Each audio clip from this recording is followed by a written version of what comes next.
తాకట్లో ఉన్న మీ బంగారాన్ని విడిపించి ఆ రోజు ఆన్లైన్ రేటుకి కొంటాం. Sharma gold company. తుపాకుల మూతలు, ఇంటి మీదకొచ్చే మిసైల్స్, గాల్లో ఎగురుతూ భయపెట్టే డ్రోన్లు, సైరన్లు, బ్లాక్అవుట్లు, కారు చీకట్లు, నిద్రలేని రాత్రులు.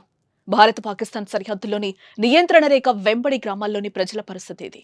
గత 19 రోజులుగా బిక్కుబిక్కుమంటూ భయంతో బతుకుతున్నారు. సీజ్ ఫైర్ తర్వాత అలజడి తగ్గి ప్రశాంత వాతావరణాన్ని చూస్తున్నారు.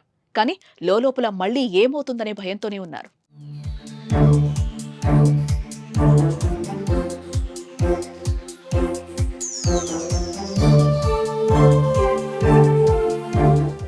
పహల్గాంలో ఉగ్రదాడి నేపథ్యంలో భారత్, పాకిస్తాన్తో పాటు పాక్ ఆక్రమిత కశ్మీర్లోని తీవ్రవాద శిబిరాలపై ఆపరేషన్ సింధూర్ చేపట్టింది.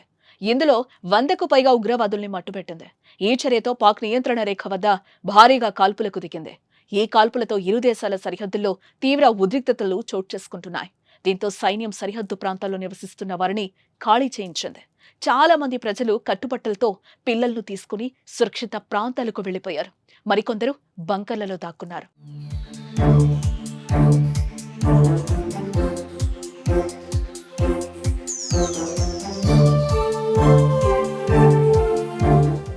అయితే రోజుకు భారత్ కాల్పులను భారీగా పెంచడంతో ఇళ్ల మీదకి తూటాలొచ్చాయి.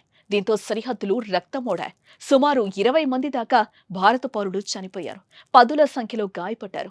భారీగా నివాసాలు ధ్వంసమయ్యాయి. ఈ పరిణామాలతో సరిహద్దుల్లో ఉన్న గ్రామాల్లో తీవ్ర భయాందోళనలు నెలకొన్నాయి.